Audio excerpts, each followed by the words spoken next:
Bismillahirrahmanirrahim. Assalamu alaikum. Welcome to Global Light Path. I'm Arshad Mahmood from Toronto, Canada. Topic is قرآن شفا ہے. قرآن میں شفا ہے. اس میں کوئی شک نہیں کہ قرآن میں شفا ہے.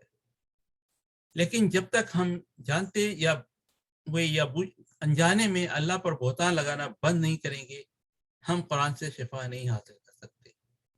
اس لیے ہمیں یہ جاننا ضروری ہے کہ کہیں ہم اپنے غلط عقیدے سے اللہ پر بہتان تو نہیں لگا رہے، کہیں منافق جاسوسوں نے ہمارا عقیدہ بگاڑ کر رکھ دیا ہو. یہ عقیدہ رکھنا کہ شب معراج میں یہودی نبی حضرت موسیٰ علیہ السلام کی مدد کے بار بار اصرار پہ محمد وسلم کو بار بار واپس بھیج کر اللہ سے 50 وقت کی نمازوں کو کم کروا کر 5 وقت کروایا. یہ کھلم کھلا اللہ پر بہتان ہے اور شرک ہے. اللہ کی ہر بات حرف آخر ہوتی ہے، بدلتی نہیں ہے. جب لوگوں نے فرمائش کی کہ قرآن میں کچھ تبدیلی کرواتے یا اللہ کی یا کوئی اور قرآن لے آئیں، تو اللہ کی وحی آ گئی کہ کہہ دو کہ یہ میرے اختیار میں نہیں ہے کہ میں تبدیلی کی فرمائش کروں.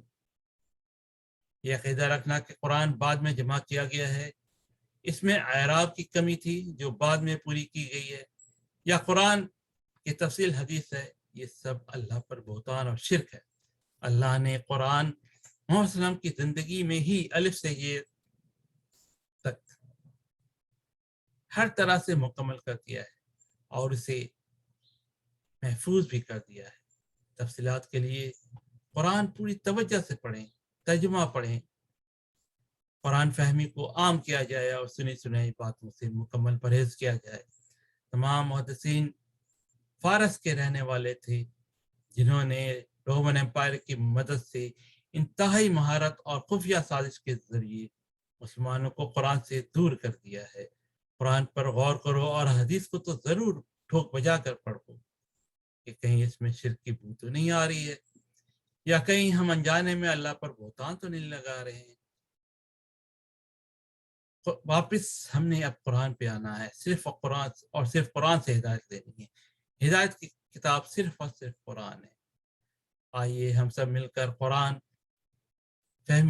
فہمی کو عام کریں اور ہم قرآن سمجھ کر پڑھنے کی کوشش کریں اور اس کا پیارا پیغام، اس پہ عمل بھی کریں اور اس کا پیارا پیغام اوروں تک بھی پہنچائیں.